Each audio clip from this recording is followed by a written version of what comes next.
Hi, Cancer. Welcome to your end of November 2022 general tarot reading. It's Raina here. Wow. It's funny. Oh my gosh. I just did, oh my God. No way. How are you getting all these? How are you getting all those major arcana cards? Something's up. Cancer. Major arcana cards, like the strength card, where they have different themes, they can indicate major change in your life. That's why they're so important. Well, maybe because in looking forward to December, there's going to be a lot of Capricorn energy, and that's your opposite sign. That's all I can think of at the moment. The heart of the matter is the Temperance card, and this is associated with Sagittarius. So even like a timing card, we are having the sun going into Sag and a new moon the day after. And so perhaps, I don't know if that has anything to do with it. That's in your 6th house of work. So, but also because it's at an early degree, this may really affect your 5th house, which is about love and creativity. So for those of you who are maybe newly divorced or some kind of thing, because we have here in the past position the Judgment card. Sometimes this can be a legal judgment. So now you're free. Now what? And it's really about moderation, about balance between your spiritual life and your material life. When people have those kinds of milestones, and that can also, let's say somebody retires and they feel like the sense of freedom, and that can cause them to overreact and like do things that aren't necessarily for their highest good, because they're so pent up, and they just feel like they want to celebrate. But it's really about maintaining an even keel between that. The Judgment card can also be that you have begun to exercise better judgment in your life, and that has led you to live a more moderate lifestyle. And that there might have been a specific reason why you had to do that. So, for instance, people who got involved in a bad habit that took over their life in some way, for instance, an addiction is a perfect example of that, who are maintaining sobriety. The temperance, remember the temperance movement? Well, if you're American, that was part of the past. But this idea of living more moderately, and this is because you have grown. And when we look at the higher message, the Strength card, this is, you see the lion. The lion, to me, well, of course, this card is associated with Leo, but the lion represents to me a person's sense of dignity, which it's supposed to be associated with confidence and, that kind of thing. But I associate it, pride. You think about the Leo being very proud. And a lot of people think that there's something wrong with being proud of what you have done. And I would say absolutely not. This is about,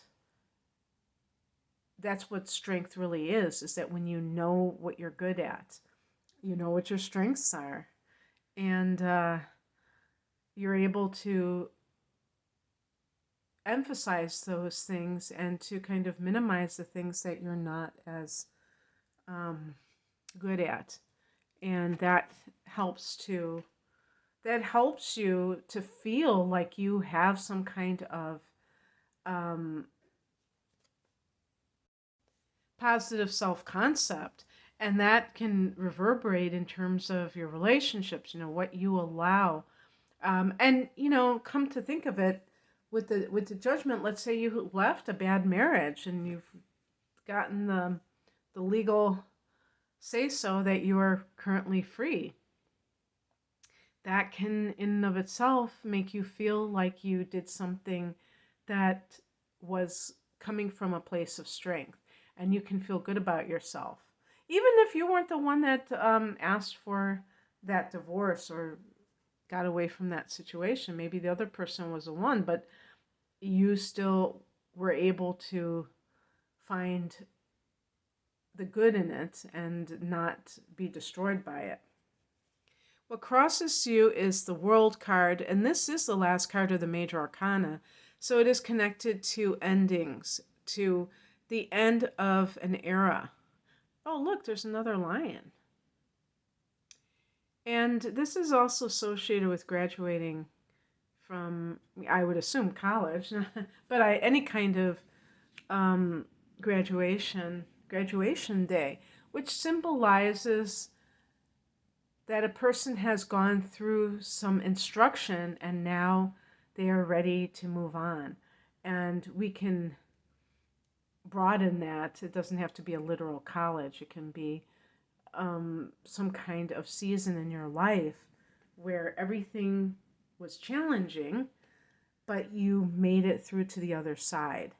But this is in the challenge position, so there's some unfinished business. Perhaps there's a part of you that is still not ready to let go. Those claws of the crab are coming out, and you can see the writing is on the wall, but you can't fully let go. You're afraid of letting go because you're afraid of everything just ending.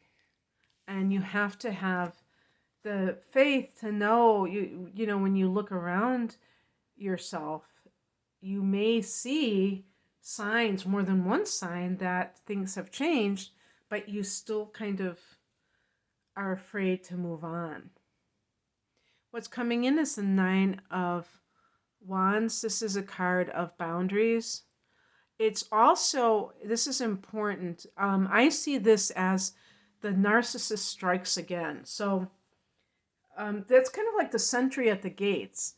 And this deck doesn't really show the full, like, you know, the Rider-Waite deck shows more of that kind of wariness that somebody is going to come and try to penetrate the, you know, not the armor, but the gate, or the thing that is protecting the whatever, the castle or whatever. And what that means is that I always think of like a narcissist who comes back into your life after you have gotten your life together. The Temperance card can be that now you're feeling a sense of equilibrium or stability in your life. And that's when these people, these energy vampires, tend to come back into your life. So you have to, and that could be it too, like you're not done with this person, but on your end of things, you have to see if you have been feeding into that, because a part of you doesn't want it to end. Because you have to make that commitment that you are going to let go of that situation. If you don't make that commitment, then that situation will likely continue in one form or the other, and it will not be to your benefit. So you have to have boundaries, but you also have to know that that person could be very wily. You know, they could really try to figure out some way to get to you. The outcome is the King of Swords. This is a card of somebody who has a lot of detachment, and maybe they have had to deal with a lot of crap and they're so over it. They're so tired of always having to put up with certain things, and they're just kind of like and this is also maybe something that you need to do. Maybe this is like, you know, reminding you that sometimes that tendency of the Cancer is to think about all the good times, but you have to sometimes not allow your emotions to get the best of you and to make you feel that sense of nostalgia that can soften your heart at a time when you're really on a roll and a lot of good things are happening for you. So don't sabotage yourself by believing somebody who may just be trying to manipulate and isn't really sincere in their efforts. And of course, this is a general reading, so there might be situations where somebody has changed, but you'd have to have proof of that. Anybody can say that they've changed. And some people will take back the other person without any evidence that they've changed, just simply because the person came back. And if you were the one that was left, you might feel like, oh, isn't this wonderful?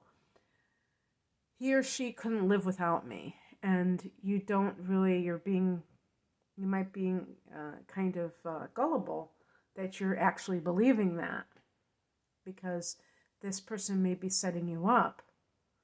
And, I don't like to say that because it sounds very cynical, but it might be true. And then where will you be? So just keep that in mind. Okay, that's what I have for you, Cancer. I hope that this resonated. If you would like a personal reading, the link is below. Take care. Bye.